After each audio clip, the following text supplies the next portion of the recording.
Hello, good day. Our topic for today is all about gender and human sexuality. We're going to talk about all the definitions and what's under the gender and human sexuality. First, let's define sexuality. So, sexuality, it is an essential part of what we do and who we are. It is also the way in which we expresses ourselves as human beings. It is our way, ito yung paraan natin kung papaano natin i-express ang ating sarili bilang tao. It is also the expression of an individual self-concept. Sexuality also involves the physical, mental, social, emotional, and ethical aspects of one personality. So, sexuality also is a natural and healthy part of life. It is everything about being male or female. It is also important aspect is the masculine or feminine identification. So, it involves the name given at birth, yung pangalan mo sa mismong pagkapanganak mo, the toys played with, yung mga laruan mo nung bata ka, the clothes worn, yung mga sinusuot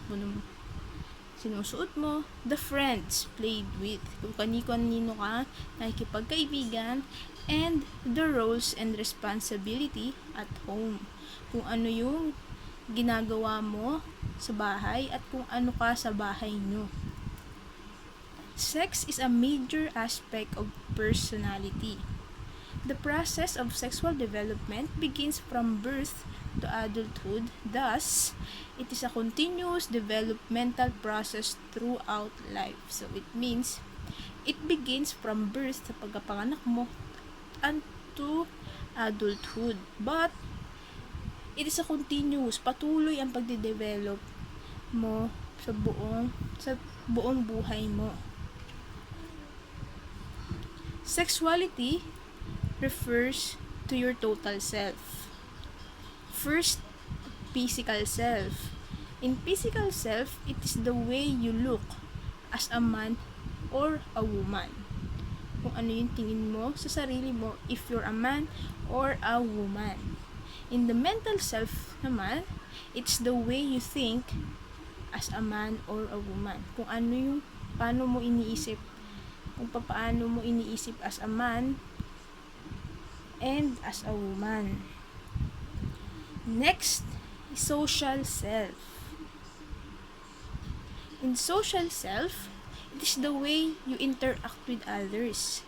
It is how kung paano ka nakikisama sa ibang tao.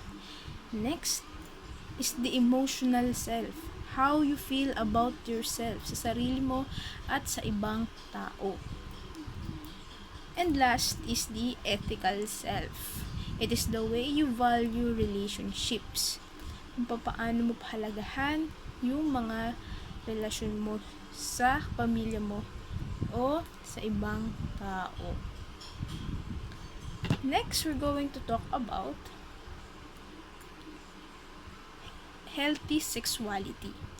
In the healthy sexuality, it means taking a high sense of responsibility for your actions, since this can affect self-esteem, decision-making, and behavior. So, it means you have the responsibility in all your actions because it might affect your self-esteem, your decision-making, and your behavior.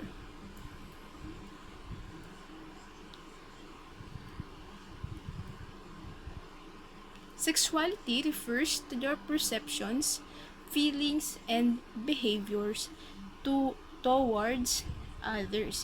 It is how you see others, how you think, how you feel, and how you love other people. It is the way you see yourself is influenced by many people. Kung ano yung tingin mo sa sarili mo is influence or impluwensya ng maraming tao. Because also, it is important to maintain good relationship with others. So, kailangan mo magkaroon ng good relationship sa ibang tao.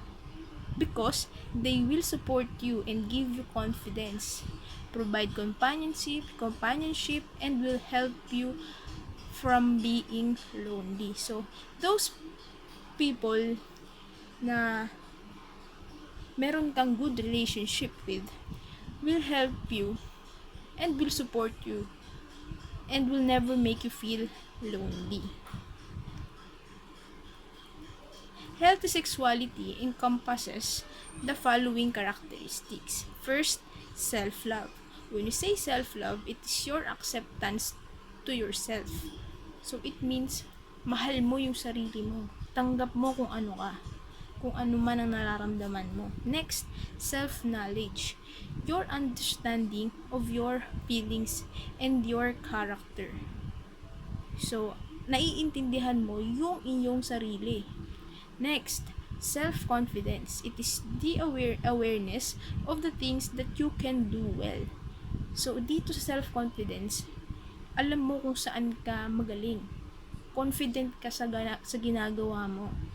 Next, self-respect. You regard yourself as a worthwhile person. So, it means, alam mo sa sarili mo na worthy ka. So, kailangan mo ring respetuhin yung sarili mo. Next, last is the self-expression. In the self-expression naman, it is your way of showing your individuality, expressing yourself as a man or as a woman. It is how you show your individual personality and how you will express yourself as a man or as a woman. Let's define gender. Gender is a social concept on how men and women should think, feel, and act. It refers to the femininity or masculinity of a person's role and behavior as defined by society. So, it all refers to the femininity and masculinity of a person role, kung ano yung role niya and kung ano yung behavior niya na defined by the society. And it is how you think and feel and act. Next is human sexuality. Human sexuality is quality of being male or female. It is the way in which we experience and expresses ourselves as sexual being. So, it means, ito daw yung quality, yung pagiging babae o yung pagiging lalaki. And it is how you express yourself as a sexual being. So, our topic is gender and sexuality. These are two issues that influence your life as a young person.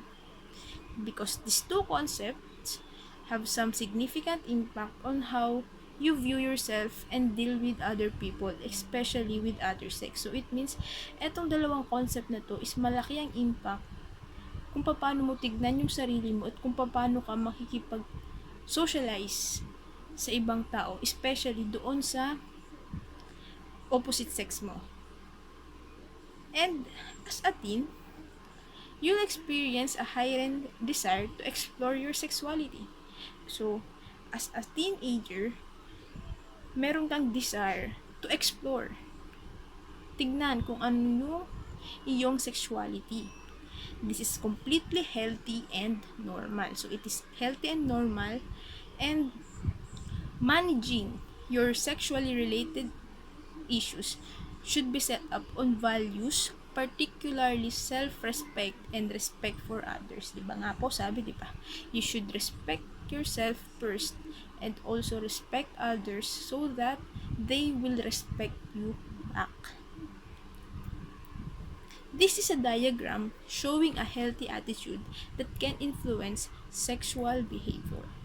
First, let's proceed to self. In yourself, you should appreciate your own body. So, dapat tanggap mo kung anong meron ka. Take responsibility for your own behavior. So, before doing things, dapat alam mo yung pros and cons, kung anong magiging kalalabasan ng ginawa mo. sa behavior mo. Dapat dapat na ikaw yung may responsibility sa lahat ng mangyayari sa ginawa mo. And last is the knowledgeable about sexuality issue.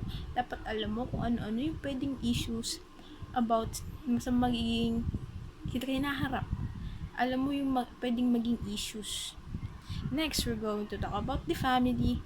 In family naman, you should communicate effectively with your family because family is able to express love to family members.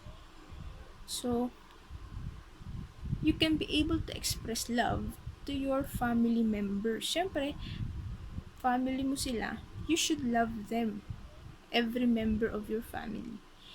And sa family, you're going to perform duties and responsibilities at home. So, kung ikaw yung panganay na anak, you have those responsibility kahit nga hindi panganay, as long as na meron kang pamilya and merong task and duties na ibinibigay sa'yo ng mga magulang mo. Next, peers or other people, friends or other people. Express love, intimacy in appropriate way. So, you should express your love in appropriate, sa tamang paraan. And have the skills to evaluate readiness for mature relationship. So, dapat alam mo kung kaya mo nang pumasok, kung ready ka na doon sa merong mature relationship. And you should interact with both genders. Hindi po porket babae ka sa babae ka lang sasama or babae ka sa babae ka lang makikipag-communicate. Kung lalaki ka sa lalaki ka lang, kasi sasabihin, di ba? Wala, lalaki ako, dapat doon ako. Babae ako, dapat sa kanila lang ako makipagkaibigan. But, it's a no. You should also interact with other gender in appropriate and respectful ways. Again, dapat may respeto ka sa ibang tao. Respect both genders in all aspects. You should respect them as you want to respect yourself. Okay, here are the key terms relating to gender and sexuality. Sex is the biological basis of being male or female. Kaya nga, di ba makikita nyo sa mga Pilipil upon sex. It is about biologically basis. Kung ano kang pinanganak. Being male or female. In gender naman, it is a social view. Kung ano yung it is how men and ladies should think, feel, act. So, it refers to the femininity and masculinity of individuals' role and behavior. Next is the gender equality. It means grants man and woman equal enjoyment of human rights. Kahit ano ka, babae ka o lalaki ka, we should be equal. Kaya nga ngayon, di ba? Minsan kung ano kaya ng lalaki, kaya na rin ng babae. Kung kaya ng lalaki, kaya na rin babae. So, it means there is an equality in enjoying the human rights. Next, in gender role. Gender role refers to a certain roles. Kung ano yung roles, characteristics, and expectation of how a person should feel, think, and act as influenced by parents, peer, and society.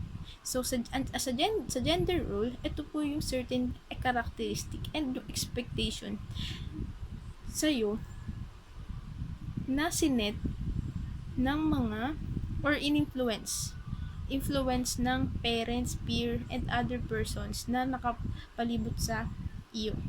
So, sexuality, it is a basic part of what we do and who we are. Because it is the way in which we expresses ourselves as a sexual being. So, eto daw kung paano natin ine-express and kung ano-ano yung mga na-experience natin. This is the expression of individual's concept. Ito po yung expression natin as an individual person. So, as you can see in the picture, there is a symbol. So, these symbols are a gender symbol. It It's a way of representing a particular gender identity through unique symbol. So, ito po yung sa female sa left side, ito naman yung sa male sa right side. So, that's all for today. That's all for our lesson, and thank you. God bless.